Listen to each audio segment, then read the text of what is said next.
Okay, so I'm so excited. I am sitting here with my friend Casey. Casey and I met at church like a decade ago, and I have just had so much fun with her. She and I were hiking buddies when I went through burnout, and love to have coffee together. And she's just amazing. She is actually an ICU nurse, and she is also the illustrator of Whirring Wings. And you say, an ICU nurse is illustrating a book. Yes. And how this happened was that one day we started talking, and I think her father in law might have told me that she was an artist. And I said, really? And then we started working on some projects and trying to get some children's books together, which maybe we'll talk about in the future. But but I conned her. I basically conned her into doing this. So tell me, and yes, that's okay. Tell me about your art. How did an ICU nurse become a published illustrator? Okay. I guess I would have to say that art has always been part of my life. That I remember just kind of doodling faces and just trying to get artwork to kind of appear for me, like from my head to the paper. Um, I remember at a very young age just kind of trying to make the motions go and making it work. Um, I had always taken art classes in school. Obviously, it's part of the curriculum when you're in elementary school. Yeah, those are the classes I Yes. avoided, and I went to things like, I don't know, something else, Yeah. because I can't draw. But I do remember struggling when I was very young because I would see what other people were making and what I was putting forth and thinking that it wasn't good enough, even though to my memory now it was my artwork. But as I got older and was in high school, I really enjoyed um, drawing and finding mediums like charcoal and painting. So just developing some of that, I guess, talent that Yeah. I had naturally. Now, correct me if I'm wrong, but I seem to remember that when we started talking about this, I had the vision for some images that were very like pen and ink kind of thing, very Yes. spare, outlined. And I seem to remember you saying, I haven't done much pen and ink, but I can Right. do it. Yeah. Is that I, right? I mean, I really enjoy pen and ink and drawing. And I will first say that I do not proclaim to be an artist. I am Don't not listen to her. a, no, I'm not. You will not find me anywhere. I, Except on I, Amazon. no, I, I paint a little. It's very much a hobby for me. I did at once have aspirations to do more, but then reality kind of sits in, and I'm like, okay, I need to make a steady paycheck. Um, Oh, well, you want to make money at it. That's something no, altogether different. no, I don't. I really just enjoy. Anyway, so back to Whirring Wings.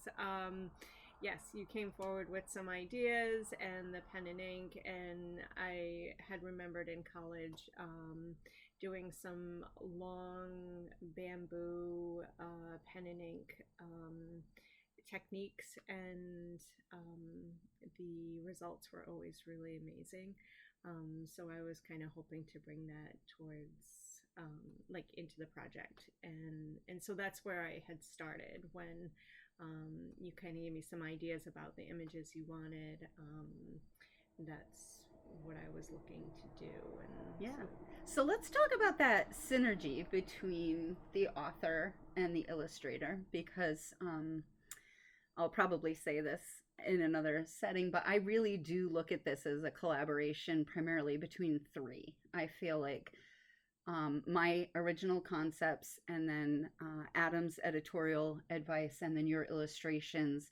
This book would not be what it is if it weren't for all three pieces working together using the strengths that they have. And that's one of the things I get shivers when I say that, because I just feel so strongly that it really belongs to all of us. And so, talk to me a little bit about that process where I'd come up and say, oh, well, here are these poems and I've got some ideas. And then what did you do with that? Okay. So obviously we needed some images for it. I tried my best to incorporate several, just to have an idea of, like, to get it from my head and from your head into onto paper, using the pen and ink. But it's not always easy, or like there's a process to it, and there have been a couple times where I start with an image and it's just not, it didn't come out the way I wanted it to, or maybe it wasn't quite what you were looking for, and so I would go back and redraw, and actually a lot of the times when I ended up reworking some of the images, I got something a lot nicer and a lot better. So that would be really great. So the one that I was thinking about, we have some of the actual work here. So for the poem about my grandmother, see how well you can see this. Oh, that's not actually too bad. So this was the first draft of the image that is in the book. And the way we did this was, I'm a knitter, and so I picked up one of my knitting pieces and we took a picture of it so that Casey had something that she could look at and say, okay. So when we looked at it, I was like, wow, that's amazing. And it looks just like my hands because I have short, fat, stubby little fingers. I do. And that's exactly what they were. And actually, I also passed everything through my sister because nothing happens in my life without going through my sister. And she was like, well, they don't really look like old ladies' hands. And she's like, Grandma's hands are all arthritic. And I was like, oh, that's really a good point. And so I went back to Casey and I was like, Casey, so my hands look great, but can we get an old lady's hands? So how did you deal with that? Because then what she ended up with was this, which honestly almost made me cry because it looked just like my grandmother's hands. Like they were arthritic, they were wrinkly, they were skinny in the right places, and the nails were a little wonky. Like it was just perfect. They're not your grandmother's hands. They're not. My grandmother has passed. But that's why this was so special to me, because you made it feel like her. So what did you do to go from point A to point B? When I kind of know what I'm looking for, I look at multiple sources and try to pull that in, and yeah. So like your sources, sometimes you like Google old lady knitting? Maybe a little bit. We love Google around here. Oh, I'll tell you a lot of these poems. I had a few tabs open with different word programs. Like I had thesauruses, but then there's this great site called 400 Words About or Related To, something like that. If you Google 400 words related to, you can put in a topic and then they give you 400 words around that. You have no idea how much vocabulary I learned from 400 words related to death. Sure. So I also want to talk about the poem The Crossing and the artwork for that. Oh, okay. So tell me what happened there, because that poem would not have existed without Casey. It did not exist in the first drafts. It had no life at all. There was no crossing. And then I went to Casey's to look at some of her drafts, and she had, let's see if I can find it. But go ahead. Okay. She had it in there. I think we had a conversation about a recent movie that I had watched. This one. So this is the image we're talking about. It's the one racy image in there. It's not racy. I know it's not. She's a damaged woman. Poor broken thing. I know, poor broken thing. Some sort of abuse went on. It is not sexual at all. At all. We laugh about hard things as a coping mechanism. So those of you who are seeing this who are like, wow, she's traumatized and you're laughing about her trauma. Actually, she's kind of a reflection of the traumatized parts of me anyway. I'm not going to speak for Casey, but so yes. So we were talking, and tell me about. Right. So, I mean, I think the original thought to the story, like we had spoken about, was just some of my hiking experiences and just being out in like a survival sort of situation, and really pulling from God for help, and kind of you're in this raw situation, and just kind of sorry. No, that's okay. And you've got nothing left. And it's kind of like you're yelling out, well, where am I, God? And where are you? And how do I move forward through this? And this particular artwork, really, it came from a place, like I picture more of an abused person with this artwork, or a very pensive sort of woman who went through some trauma, and there's something about like a nakedness that, you know, just kind of makes it very raw, like there's nothing that we have, right? No coverings or anything. It's just our life, we're bare. And I'll tell you, when she showed me this, because she brings it out in beautiful Casey style. She's so understated, and she says, oh, and I drew this, I don't know if you can use it anywhere. And I looked at it and I just like gasped, because the image was so powerful to me.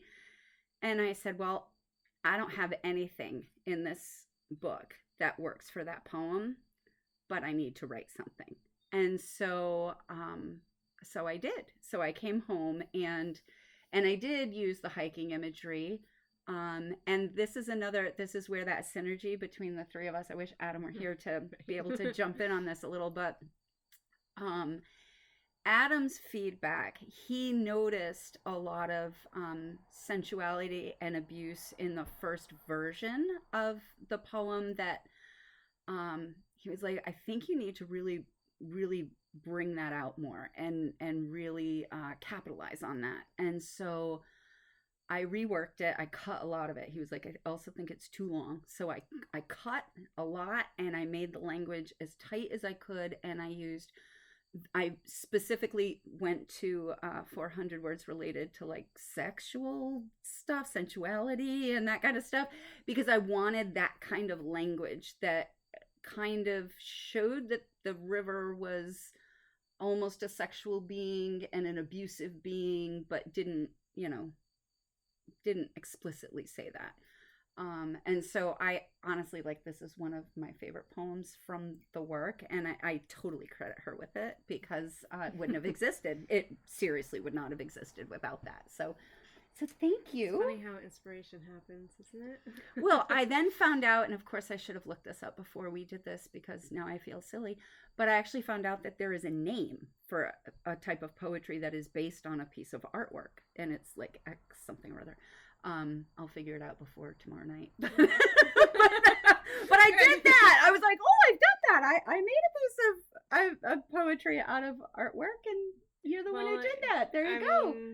All the time we see artwork, and our minds create stories with them. And I think that's kind of what happens to me. Or like I have a story in my mind, and then I can see something, and just trying to translate that to the paper. Yeah. So I'm gonna ask you one last question, I think. What kind of projects are you working on now?